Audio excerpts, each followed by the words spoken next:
दिवसाचा पगार देऊन तुम्ही पूर्ण केलेली आहे, त्याबद्दल धन्यवाद. कारण पोलीस हे एज्युकेटर किंवा शिक्षकाची भूमिका ज्यावेळेला बजावायला जातो त्यावेळेला बऱ्याचदा गोंधळ होतो. त्यामुळे त्याबद्दल मी फार बोलणार नाही. परंतु या ठिकाणी एक मोठा भाऊ या नात्यानं, 4 पावसाळे जास्त पाहिले या नात्यानं तुमच्याशी थोडासा संवाद साधणार आहे. गेले 3 महिने मी बँकॉकच्या चुलालोंगकॉन युनिव्हर्सिटीमध्ये पीस आणि कॉन्फ्लिक्ट रिझोल्युशन यावरती ट्रेनिंग करायला गेलेलो होतो. आम्ही 22 कोर्समेट्स वेगवेगळ्या क्षेत्रातले होतो. Army, navy, research, United nations, journalism. म्हणजे आउट ऑफ बॉक्स थिंकिंग करण्याची एक संधी मिळाली. 14 देशातले हे कोर्समेट्स होते. श्रीलंकेतला एक सिंहली होता, एक तमिळ होता, पॅलेस्टाईनमधली एक लेडी होती, ऑक्युपाईड एरियात राहणारी गाझा जेरिकोच्या. US आर्मी आणि नेव्ही मधले अधिकारी होते, केनिया, कॅमेरून मधले अधिकारी होते. त्यामुळे देशभर जी संक्रमणं चाललेली आहेत त्याचा अभ्यास करण्याची संधी मिळाली. प्रवीण आणि आम्ही अकॅडमीत होतो. अकॅडमीच्या ट्रेनिंग नंतर भारत दर्शन असतं. अकॅडमी तर 3 महिन्याचा foundation course IAS, IPS, IFS आणि ग्रुप एच्या सर्व्हिसचा एकत्र असतो. आणि महाभारत जे हेमंत निंबाळकरनं लिहिलं होतं, प्रवीणला आठवत असेल, त्यात प्रवीण अर्जुन होता आणि मी दुर्योधन होतो. आणि आमचे एकनाथ डवले दादा जे आता डिव्हिजनल कमिशनर आहेत ते भीम होते. म्हणजे त्यांचं वजन त्यावेळेला 45 किलो पण नसेल. आणि ते गदा ओढत ओढत स्टेजवर आलेले होते. म्हणजे गदा पण उचलत नव्हती. विडंबनात्मक ते होतं. आणि त्यात दुर्योधन जरी विलन असला तरी द्रौपदी फ्रेंच आपल्याला शिकवायला जी 26 वर्षाची मुलगी होती ती द्रौपदी होती. पण द्रौपदीला दुर्दैवानं त्यात दुर्योधन घेऊन जातो. मी दुर्योधन होतो. ट्रेनिंगच्या नंतर भारत दर्शनाच्या निमित्तानं देशभरामध्ये जे काही वाद, रिजनलिझम, लिंग्विझम, कास्टिझम, कम्युनलिझम, परोकियालिझम, टेररिझम, एक्स्ट्रीमिझम, फंडामेंटलिझम, इन्सर्जन्सी, हे सगळे इझम देशाच्या शांतता आणि सुव्यवस्थेला गिळंकृत करू पाहणारे, त्यांच्याशी संवाद, तिथल्या प्रश्नांशी संवाद साधण्याची संधी मिळाली. गेली 18 वर्ष पोलीस खात्यात आहे. आता IG म्हणजे बराच म्हातारा झाल्यासारखं वाटायला लागलंय. IG पदावरती नेमणूक झालेली आहे. गेल्या 18 वर्षात जातीय दंगली पाहिल्या, खून, दरोडे, बलात्कार, अशा गुन्ह्यांशी संबंध, त्या गुन्हेगारांशी संबंध आला. आणि हे प्रश्न कशाने, कारण मी येतानाच बापूजींचं वाक्य बाहेर आपण लिहून ठेवलेलं आहे ते वाचलं. बापूजी म्हणजे आजकाल मुन्नाभाई लगेरोह सारखा सिनेमा दाखवून आपल्याला शिकवावं लागतं. त्यात आहे ना ते संवाद की सर्किट आणि मुन्नाभाईमध्ये तो सर्किटला विचारतो बापू कौन है, तो सर्किट उत्तर देतो वो जो 500 की नोट पे रहता है ना वो बापू है. बोले विचारतो पुलिस में था, आर्मी में था, नहीं उसका बॉडी वॉडी कुछ खास दिखता नहीं, पुलिस आर्मी में तो दिखता नहीं हो, लेकिन उसने अंग्रेजों की वाट लगा दी. उचललेस तू मीठ मूठभर साम्राज्याचा खचला पाया, साबरमती के संत तूने कर दिया कमाल, दे दी हमें आजादी बिना खडक बिना ढाल. त्या बापूजींनी यंग इंडियामध्ये लिहून ठेवलेलं आहे की there is enough in this world to fulfil every single individual's need, but there can never be anything which will fulfil a single individual's greed. जगामध्ये एवढं संचित आहे की प्रत्येक माणसाची गरज पूर्ण होऊ शकते, परंतु सगळं संचित एकत्र केलं तर एका माणसाची हाव, लालसा ही पूर्ण होऊ शकत नाही. आणि त्याचं विश्लेषण करताना त्यांनी 7 सामाजिक पातकं कशी जबाबदार आहेत हे खूप सुंदरपणे लिहून ठेवलेलं आहे. कारण गांधी, नेहरू आणि टागोरांचा त्यावेळेला आम्हाला सिव्हिल सर्व्हिसेसच्या मुख्य परीक्षेच्या जनरल स्टडीजसाठी अभ्यास करायला लागायचा. ती 7 सामाजिक पातकं कोणती? पहिलं पॉलिटिक्स विदाउट प्रिन्सिपल्स, तत्वांशिवाय असणारं राजकारण. दुसरं सायन्स विदाउट ह्युमॅनिटी, मानवतेशिवाय असणारं विज्ञान. तिसरं कॉमर्स विदाउट मोरॅलिटी, नैतिकता नाही अशा पद्धतीचा व्यापार. चौथं वेल्थ विदाउट वर्क, कष्टाशिवाय मिळणारी संपत्ती. पाचवं रिलिजन और वर्शिप विदाउट सॅक्रिफाईस, ज्यात त्याग नाही अशा पद्धतीचा धर्म किंवा पूजा. सहावं एज्युकेशन विदाउट कॅरेक्टर, ज्याच्यात कॅरेक्टर नाही अशा पद्धतीचं शिक्षण किंवा ज्ञान.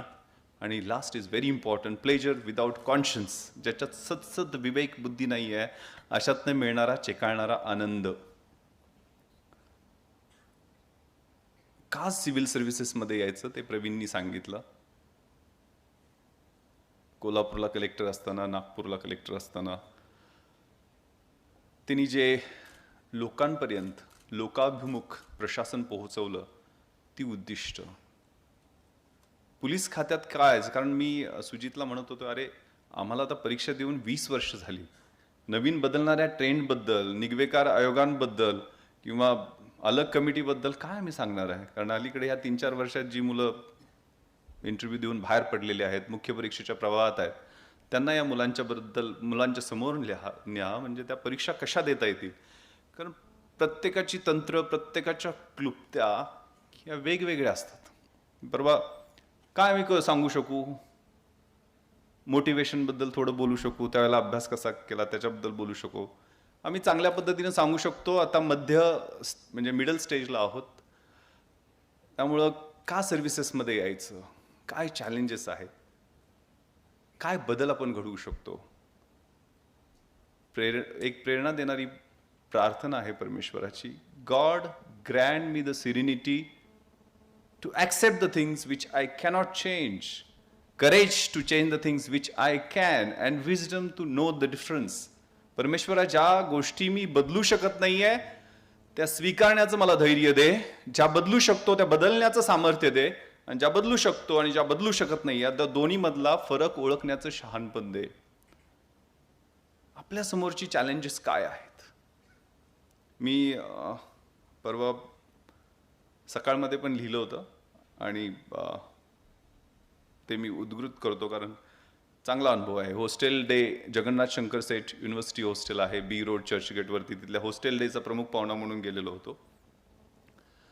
आणि तिथं त्या मित्रांना माझा अनुभव सांगितला की या हॉस्टेलला ज्यावेळेला MA ची परीक्षा देऊ शकलो नाही आणि IAS IPS ची तयारी करत होतो, त्यावेळेला मला ह्या हॉस्टेलमधनं बाहेर काढलं. SICतलं टेन्युअर संपून गेलेलं होतं, तिथं जाता येत नव्हतं. त्यावेळेला तिथं जवळच 10 मिनिटाच्या अंतरावर असणाऱ्या IAS IPS अधिकाऱ्यांच्या नोकरांसाठी 10x10 रूम असतात. त्या रूममध्ये जागा मिळते का तो शोधत होतो. आणि तिथं एक रूममध्ये जागा मिळाली, तिथं 2 महिने झोपलो पण आम्ही. म्हणजे IAS IPS अधिकाऱ्यांच्या सेवेसाठी असणाऱ्या नोकरांसाठी असणाऱ्या रूममध्ये 2 महिने झोपलो. समोरच CCIचा क्लब आहे, बॉम्बे जिमखाना आहे, जिथून तारेच्या कुंपणावरून आम्ही कारण पत्र्याची पेटी घेऊन गावाकडनं ट्रकानं आम्ही त्यावेळेला गेलेलो 1994. कुठलंही बॅकग्राऊंड नाही आहे, आई वडील 4थीच्या वर शिकलेले नाही आहेत. त्यावेळेला CCI क्लब, बॉम्बे जिमखाना याच्यातनं कुंपणावरनं डोकावून बघायचो आत स्क्वॉश कसे खेळतायत, टेनिस कसे खेळतायत, स्विमिंग आणि मोठमोठ्या ऍक्टिव्हिटी बड्या बड्या लोकांच्या. मेट्रो थिएटर 5 मिनिटाच्या अंतरावर आहे. तिथं सिनेमाचा प्रीमियर शो चाललेला असायचा. मग प्रीमियरसाठी अगोदरच गर्दी असायची, बाउन्सर उभे असायचे ते दोरी उरी लावून. आणि मग शाहरुख खानचा एखादा कभी हा कभी ना, मला आठवतं सिनेमाचं नाव सुद्धा, त्यावेळेला त्याचा प्रीमियर होता, तर आम्ही 2 तास शाहरुख खानचं दर्शन घ्यायला तिथं उभा राहिलेलो होतो. आणि ते बाउन्सरच्या शिव्या खायच्या, तो काहीतरी बोलेल. 1 वर्ष पेकाट मोडे तोपर्यंत अभ्यास केला, जिद्दीनं परीक्षेची तयारी केली. IPS झालो, परिस्थिती बदलली.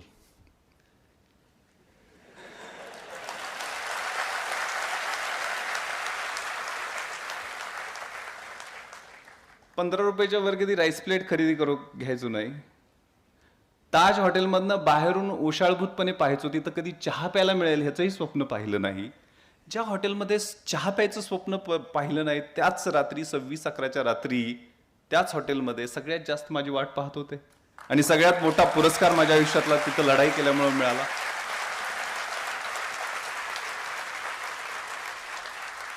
ज्या क्लबची कुंपणं ओलांडून असं डोकावून पाहायचो, ज्यावेळेला तिथं डीसीपी झालो त्यावेळेला तिथले क्लबची लोक सगळे ट्रस्टी आले की सर ऑनररी मेंबर व्हा. तिथं ऑनररी मेंबर झालो. माझी मुलं फॅमिली सगळ्या तिथल्या अम्युनिटीज आज एन्जॉय करत आहे. ज्या सर्वंट क्वार्टरमध्ये झोपलो 2 महिने, त्या 10 बाय 10 सर्वंट क्वार्टरच्या समोर असणारा 2000 स्क्वेअर फीटचा यशोधन मधला आलिशान फ्लॅटमध्ये मी आज राहत आहे. जे ते फिल्मस्टार बघायला आम्ही 2-2 तास थांबायचो, वेस्ट रिजनचा ऍडिशनल सीपी झालो, सगळा तो बँड्रापासून जुहू पर्यंतचा सगळ्या एरियाचा इन्चार्ज झालो. तेच फिल्मस्टार 2-2 दिवस माझ्या अपॉइंटमेंटची वाट पाहायला लागले.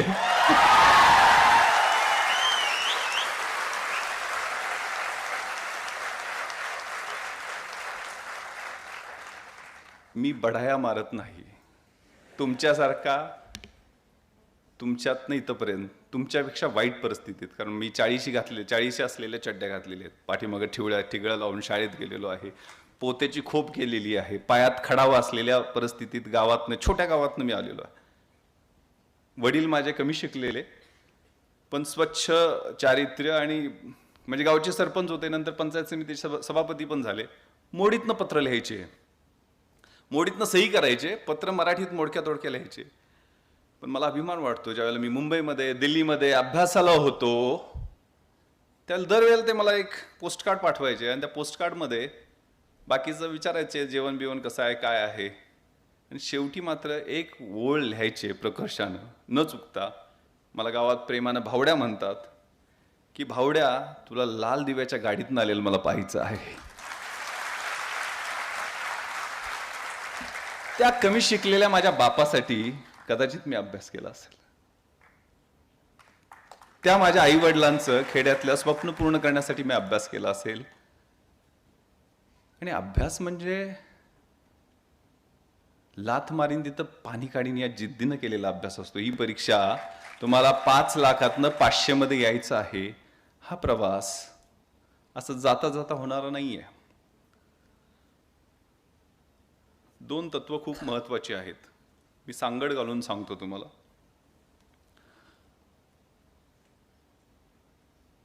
सुन झू नावाच्या एका चीनी युद्धशास्त्रज्ञानं आर्ट ऑफ वॉर नावाचं पुस्तक लिहिलेलं आहे. शास्त्रावर असणारं अतिशय उत्कृष्ट असं पुस्तक. त्यात तो लिहितो,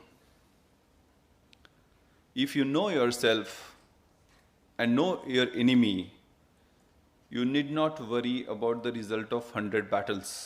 जर तुम्हाला तुमच्या स्वतःबद्दल माहिती असेल आणि शत्रूबद्दल माहिती असेल तर 100च्या 100 युद्धामध्ये तुमचा विजय निश्चित आहे. If you know yourself but do not know about your enemy, then for every victory gain you will suffer a defeat. जर तुम्हाला स्वतःबद्दल चांगली माहिती असेल परंतु शत्रूबद्दल योग्य माहिती नसेल तर प्रत्येक विजयानंतर एक पराभव तुम्हाला चाखावाच लागेल. And if you neither know yourself nor your enemy, in every battle you will be succumbed, you will suffer a defeat. जर तुम्हाला स्वतःबद्दलही माहिती नसेल आणि शत्रूबद्दल ही माहिती नसेल तर प्रत्येक युद्धामध्ये, लढाईमध्ये तुम्ही सपाटून मार खाणार आहात. परीक्षेचं आणि नंतर परीक्षेनंतर फील्ड आल्यावर सुद्धा हीच परिस्थिती आहे. परीक्षेबद्दल तुम्हाला माहिती नसेल, सिलेबस बद्दल तुम्हाला माहिती नसेल, प्रश्नपत्रिकांच्या पॅटर्न बद्दल तुम्हाला माहिती नसेल, तुम्हाला स्वतःतल्या स्ट्रेंथ्स काय आहेत, स्वतःतल्या वीकनेस काय आहेत, तुमच्या समोरच्या असणाऱ्या ऑपॉर्च्युनिटीज काय आहेत, तुमच्या समोरच्या असणाऱ्या थ्रेट्स काय आहेत, याचं जर व्यवस्थित विश्लेषण तुम्ही केलं नाही तर मार खावं लागेल. परीक्षा पद्धती आणि फील्ड या 2 सारख्या गोष्टी आहेत. युद्ध आहे, लढाई आहे, रोजचा संघर्ष आहे. एकच युद्ध नाही आहे, छोट्या छोट्या लढाया जिंकणं हे खूप महत्वाचं आहे. More you sweat during peace time, less you bleed during war time. जर युद्धामध्ये कमी रक्त सांडायचं असेल तर शांततेच्या काळात जास्त घाम गाळला पाहिजे. त्यामुळे तुमच्या या कॉलेजमध्ये तुम्ही असाल, प्रिपरेशन करत असाल, तुमच्याकडे असणारे 24 तास, त्यातले 12 तास, त्यातले 10 तास अभ्यास कशा पद्धतीनं करताय, कशा पद्धतीनं नियोजन करताय. If you fail to plan, you plan to fail. नियोजन खूप महत्वाचं आहे. तुमच्या वर्षाचं नियोजन, महिन्यांचं नियोजन, आठवड्याचं नियोजन, दिवसाचं नियोजन, सकाळी काय करणार, दुपारी काय करणार, संध्याकाळी 3 स्लॉटमध्ये तुम्ही अभ्यास कसा करणार, याचं नियोजन खूप महत्वाचं आहे. 26/11चा एक माझ्या आयुष्यात पूर्ण परिवर्तन करणारा प्रसंग, ज्याच्यात मला माझं नियोजन, पूर्वतयारी, मी केलेल्या प्रोएक्टिव्ह गोष्टी, मी केलेल्या रिॲक्टिव्ह गोष्टी कामी आल्या. मला आठवतंय त्या रात्री 9:30 पर्यंत आम्ही सर ओबेरॉय हॉटेलमध्ये ॲडव्हान्स सिक्युरिटी लायझनिंग SPGच्या टीम बरोबर करत होतो, कारण प्राईम मिनिस्टर येणार होते. 28 तारखेला टाइम्स नाऊ चॅनलचा कार्यक्रम होता. 9:30ला मीटिंग संपली, मी घरी पोहोचलो, पत्नीबरोबर जेवण करत होतो, युनिफॉर्मवरच होतो, कारण माझा 12 वाजता नाईट राऊंड सुरू होणार होता. कारण ही परीक्षेसाठी खूप महत्वाचं आहे, म्हणून मी हा केस स्टडी मुद्दा म्हणून सांगतोय. 9:45 मला डॉक्टर व्यंकटेशम, त्यावेळेचे ॲडिशनल CP, त्यांचा फोन आला. Vishwas, rush to Leopold cafe, there is firing going on, our constable is injured, rush over there. Leopold म्हटल्यानंतर माझ्या डोक्यात प्रकाश पडला. या सगळ्या गोष्टी आता मीडियामध्ये आलेल्या आहेत, म्हणून मुद्दाम सांगतो, केस स्टडी म्हणून महत्वाच्या आहेत. लिओपोर्ट नावाचं काहीतरी लिहून आलेलं होतं पूर्वी, LEOPORTE, लिओपोर्ट. त्याच्यात अजिबात रेफरन्स लिओपोल्डचा नव्हता. लिओपोर्ट म्हणजे DG ऑफिस किंवा हायकोर्ट असेल असं म्हटलेलं होतं. पण सुदैवानं आम्ही चर्चा केली त्याच्यावरती. लिओपोल्ड कॅफे का असू शकत नाही, कारण तिथं खूप मोठ्या प्रमाणावर फॉरेन टुरिस्ट येतात, बियर आणि चिकनसाठी ते प्रसिद्ध आहे. आपण तिथं पूर्वतयारी करू. परमेश्वरानं सिग्नल दिल्याप्रमाणे, प्रवीणनी प्रशासनातल्या गोष्टी सांगितल्या, मी तुम्हाला पोलिसिंगमधल्या गोष्टी सांगतो. परमेश्वरानं जणू काही सिग्नल दिला. प्रधान कमिशननं आमचं याबद्दल कौतुक केलं.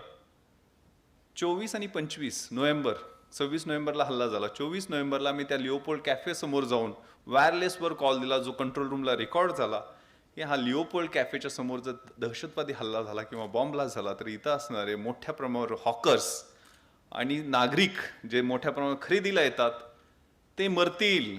हे सगळे हॉकर्स, हा सगळा कॉजवे, आताही तुम्ही कॉजवेमध्ये गेलात तर खचाखच भरलेला असतो हॉकर्सनी, हा क्लिअर करण्याची आवश्यकता आहे. 24 आणि 25 नोव्हेंबरला 193 ऑफिशियली महानगरपालिकेची गाडी बोलवून आम्ही ते सगळे हॉकर्स काढून टाकले, पूर्ण रस्ता क्लीन केला. त्यामुळे आतमध्ये ग्रेनेड ब्लास्ट आणि फायरिंग केल्यानंतर इमिडिएटली बाहेर येऊन रॅन्डम फायरिंग टेररिस्टनी केले. सगळ्या त्या समोरच्या दुकानाच्या शटर्सवरती आणि ह्याच्यावर गोळ्या लागलेल्या होत्या, पण एकही सिव्हिलियन मारला गेला नाही, कारण सगळे हॉकर्स क्लिअर झालेले होते. क्रेडिट महानगरपालिका आणि पोलिसांनी घेतलेल्या ऍक्शन्सला दिलं. त्यामुळे लिओपोल्ड म्हटल्यानंतर माझ्या डोक्यात पहिल्यांदा जाळ झाला, कारण ते सिरियसली घेतलेलं होतं. कारण मी पुण्यातनं नुकताच मुंबईत गेलेलो होतो आणि काही आलं इंटेलिजन्सचं तर खूप बारकाईनं अभ्यास करून त्याच्यावर पूर्वतयारी करायचो, त्याच्यावर मीटिंग्स घ्यायचो, तिथल्या मॅनेजमेंटला बोलवायचो. इथल्याही मॅनेजमेंटला लिओपोल्डला लेखी सूचना दिलेल्या होत्या. त्यामुळे मी माझी पिस्टल लोड केली. सुदैवानं माझ्याकडे ग्लॉक पिस्टल होती. ग्लॉक म्हणजे कम्पॅरेटिव्हली बेटर, साध्या पिस्टलपेक्षा जास्त, कारण 18 गोळ्यांची 2 मॅगझिन्स त्यामध्ये असतात. दहशतवाद्यांच्या तुलनेत कमी होतं, कारण प्रत्येक दहशतवाद्याकडे एक AK-47, त्याचे 6 डबल मॅगझिन्स, 12 मॅगझिन्स, सुट्ट्या 150 गोळ्या, म्हणजे 650 ते 700 गोळ्या प्रत्येकाकडे, एकेकाकडे AK-47च्या, प्लस 25 ते 30 ग्रेनेड्स, प्लस एक ॲडिशनल पिस्टल, त्याचे 60 राऊंड, आणि एक हातामध्ये तुम्ही पाहिलं असेल प्लास्टिकच्या बॅगमध्ये कसाबचे फोटो वगैरे दिसतात, RDXचा 8 किलोचा बॉम्ब. अशी सामुग्री घेऊन ते हॅवरसॅकमध्ये आलेले होते. माझ्याकडे 40 गोळ्या होत्या. त्यातल्या 18 आणि 18 2 मॅगझिन्समध्ये आम्ही एक गोळी फायर करणार आणि त्यांनी एक ट्रिगर ऑपरेट केलं तर 30 गोळ्या बाहेर पडणार. हे थोडंसं ऑड युद्ध होतं. पण तुलनेनं माझी पिस्टल लोड केली आणि मेट्रो थिएटर पास करत होतो त्यावेळेला AN रॉय, त्यावेळेचे DGP आणि त्यावेळेचे कमिशनर हसन गफूर साहेबांचा फोन आला की विश्वास, रश टू ताज. आणि स्पेसिफिक त्यांनी सांगितलं की ग्रेनेड ब्लास्ट आणि AK-47च्या फायरिंगचे आवाज येत आहेत. ताज म्हटल्यानंतर 100% खात्री मला पडली, कारण हे टेररिस्ट अटॅक आहे. कारण ताजबद्दल सुद्धा अशा पद्धतीच्या सूचना आलेल्या होत्या. आणि 29 सप्टेंबर आणि 30 सप्टेंबरला ताज मॅनेजमेंट बरोबर मी ते हॉटेल 1-2 तास नाही, 9 तास त्याची बारकाईनं तपासणी केलेली होती. त्याचं सिक्युरिटी ऑडिट म्हणतात. दरवाजे, खिडके, fire sprinkler, smoke detectors, exit gates, monitor, CCTV control room, या सगळ्यांच्या बद्दल डिटेलमध्ये त्याची पाहणी करून नंतर 3.5 तासाची मीटिंग घेऊन 28 इलॅबोरेट इन्स्ट्रक्शन्स पण दिलेल्या होत्या. त्यामुळे ताजमध्ये अतिरेकी हल्ला आहे म्हणजे स्पेसिफिक सूचना सर दिलेल्या होत्या की हे नॉर्थ कोट गेट आहे, हे काचेचं गेट आहे, ह्याच्यावर ग्रिल लाव. आणि ते ग्रिल लावलं असतं तर परिस्थिती वेगळी झाली असती. कारण त्याच गेटमधनं ते काचेचं गेट 2 AK-47च्या गोळ्यांनी फोडलं आणि आतमध्ये दे वॉल्टेड इनसाइड सेम गेटमधून. मुख्य दरवाजावरती आपण गार्ड लावलेले होते, पण आपण दंगली करण्यामध्ये एक्सपर्ट आहोत. 16 नोव्हेंबरला धुळ्याला दंगल झाली, 9 लोक त्यात मारले गेले. त्यामुळे कम्युनली सेन्सिटिव्ह एरियात ते गार्ड तिथून दुसरीकडे शिफ्ट करण्यात आले. सांगण्याचा उद्देश की ताज म्हटल्यानंतर लक्षात आलं ना, आम्ही पाठीमागच्या गेटनी गेलो, मुख्य दरवाजाने गेलो नाही. पाठीमागच्या गेटनी सुनील कुडियादी बरोबर दुसऱ्या मजल्यावर जिथं ॲक्च्युअल लग्न सुरू होतं क्रिस्टल हॉलमध्ये, त्याच्या गेटवरती 3 पाठमोरे अतिरेकी, सुदैवानं पाठमोरे होते, नाहीतर आमच्या अंगाची चाळण झाली. 10 मीटरच्या अंतरावर सुनील कुडियादींनी दाखवली, they are killing people sir, they are there.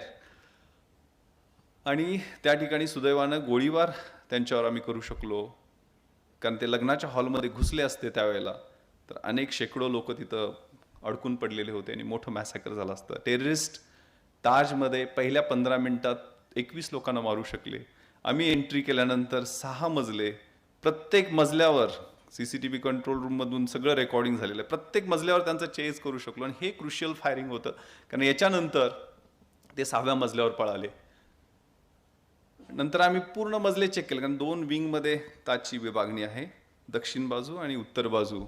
दक्षिण विंगमध्ये आम्ही ज्यावेळेला होतो त्याला उत्तर विंगमध्ये ते होते.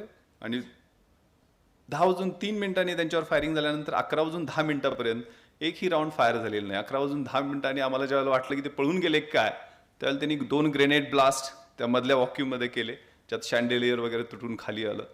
नंतर आम्हाला खात्री पडली. नंतर आम्ही सीसीटीव्हीमध्ये, माझे बॅचमेट त्यावेळेला राजवर्धन मला जॉईन झालेले होते, सीसीटीव्ही मॉनिटर जवळजवळ 2:45 आम्ही करू शकलो. 2 मिसरूळ न फुटलेले राहुल शिंदे आणि समाधान मोरे हे जवान माझ्यावर आलेले होते. 2:45 मात्र त्यांनी आम्हाला लोकेट केलं आणि पूर्ण मजला त्यांनी पेटवला, कारण ताजचं जे बांधकाम आहे ते लाकडी नक्षीकामाचं आहे. ते इतके ग्रेनेड्स त्यांनी ब्लास्ट केले दुसऱ्या मजल्यावर, कारण दुसऱ्यापासून 6व्या मजल्यापर्यंत कुठंही ब्लॉक नाही आहे. मजला पेटला, मग धूर आणि ज्वाळा एवढ्या मोठ्या प्रमाणावर यायला लागल्या की तिथं सीसीटीव्ही रूममध्ये मरून जळून मरण्यापेक्षा बाहेर येऊन लढाई करू. पण 4थ्या मजल्यावरनं त्यांनी आमच्यावर नेम धरलेला होता, धुमश चक्री झाली. पण माझा बॉडीगार्ड अमित खेतले, त्याला 3 गोळ्या लागल्या. त्याच्या पोटाला चाटून गेलेली गोळी त्या 21 वर्षाच्या राहुलला लागली आणि तो तिथं शहीद झाला. पुरू आणि नौशेर हे ताजचे 2 एम्प्लॉय आमच्याबरोबर होते. आम्ही सीसीटीव्ही कंट्रोल रूममधून मॉनिटर करून पूर्ण नवीन ताज जवळजवळ 1250 लोक त्यावेळेला 3 वाजेपर्यंत इव्हॅक्युएट केले, कारण आमच्याकडं इंटरकॉम होता, वॉकीटॉकीज होत्या, मोबाईलवरनं कम्युनिकेशन करून सेफ एरियाज आम्हाला कळत होते, कारण आम्ही सीसीटीव्ही कंट्रोल रूममध्ये तिथून त्यांच्यावर क्रॉस फायर करत होतो. दुसऱ्या दिवशी मला आठवतं, मी राहुलचा देह पहिल्यांदा आणायला गेलो. त्यावेळेला त्याचा युनिफॉर्म जळालेला होता, शरीर जळालेलं होतं, पण डोळे ताड उघडे होते. खांद्यावर रायफल होती, रिगर मॉर्टिस शरीर झालेलं होतं, पण पट खांद्यावर होती आणि संगीन वरच्या दिशेनं होतं. त्याची उंगली ट्रिगर गार्डमध्ये होती आणि डोळे साक्ष देत होते त्याच्या लढाईचे. आपल्याला विश्वास बसतो काय की 55 वर्षाचा अंमलदार तुकाराम ओंबाळे, त्यांचं नाव, 5 गोळ्या पोटामध्ये घेतात तरी आपल्या हाताची पकड ढिली करत नाहीत. लाठीच्याच मदतीनं एका अतिरेक्याला जिवंत पकडतात. भगतसिंग, राजगुरू, सुखदेव, अशफाकुल्ला खान यांनी केलेलं बलिदान, Karkare sir, Kamte sir, Shashank Shinde, Salaskar, major Unnikrishnan, Rahul Shinde, Tukaram Ombale यांनी केलेलं बलिदान, यामध्ये फरक नाही आहे. न इज्जत दे, न अजमत दे, न सूरत दे, न सीरत दे, मेरे वतन के वास्ते अरब, मुझे मरने की सिर्फ हिम्मत दे. ती हिम्मत खूप महत्वाची आहे. सर्व्हिसेसमध्ये काय यायचं तर या कमिटमेंटने यायचं, हे लक्षात ठेवा. आणि येताना आंधळी कोशिंबीर खेळायची नाहीये, प्लॅन करून नियोजन करून यायचं. आम्ही ज्या वेळेला अभ्यास करत होतो त्यावेळेला एमपीएससीच्या परीक्षेचा पॅटर्न कम्प्लिटली वेगळा होता, यूपीएससीच्या परीक्षेचा पॅटर्न कम्प्लिटली वेगळा होता. यूपीएससी आणि एमपीएससीचा एकत्र अभ्यास करणं म्हणजे हराकिरी, आत्महत्या करणं आहे असं समजलं जायचं. कारण ऑप्शनल सब्जेक्ट याच्यात इकडं स्कोअरिंग होतो, तिकडं होत नाही. आता बऱ्याच गोष्टी ॲट पार करण्याचा प्रयत्न केलाय, पण त्यातनं काही वेळेला ग्रामीण भागातल्या मुलांचं नुकसानही होतं, हे मान्य आहे. परंतु एक सम लेवलला हे दोन्ही सिलेबस आणले गेलेले आहेत. जनरल ॲप्टिट्यूड टेस्ट आणलेली आहे, निगेटिव्ह मार्किंग आणलेली आहे. या सगळ्या गोष्टी कुणाला कशा आणि कुठल्या बॅकग्राऊंडच्या आहेत त्याच्यावर निश्चितपणे त्याचा फरक पडतो. टेक्नोक्रॅटसाठी थोड्याफार फायद्याच्या होऊ शकतात. परंतु असं असलं, कारण मी बऱ्याचदा सांगत असतो की 12वी नंतर मी आर्ट्सला गेलो म्हणून तुम्ही जाऊ नका, कारण हा आत्मघाती निर्णय होता. त्यावेळेला आम्हाला कळत नव्हतं. त्यावेळेला गगराणी सर होते, त्यांनी बीकॉम केलेलं होतं. अश्विनी कुलकर्णी त्यांनी आर्ट्सला गेल्या. असे काही बाकीच्यांचे निर्णय बघून आम्ही इंजिनिअरिंगचं ॲडमिशन घेऊन सोडून तिकडे गेलो. प्रवीण दराडे उदाहरण आहेत. इंजिनिअरिंग करून उलट IITचे इंजिनियर्स आणि बी झालेले इंजिनियर्स सगळ्यात जास्त बॅचमध्ये, कुठल्याही बॅचमध्ये त्यांची सगळ्यात मेजॉरिटी जास्त असते. पण नियोजन करताना माझे ऑप्शनल कोणते, कारण आता एकच ऑप्शनल आहे. इकडं तर एमपीएससीला ऑप्शनलच नाही आहे. जनरल स्टडीजचे 4 पेपर आणि इंग्लिश मराठी. पण त्याची तयारी त्यावेळेला करताना व्यवस्थितपणे केलेली होती. माझा बायोडेटा बनवताना मी त्या पद्धतीनं बनवलेला होता. त्यावेळची परिस्थिती अगेन मी सांगतोय, 1990ला मी 12वी झालो.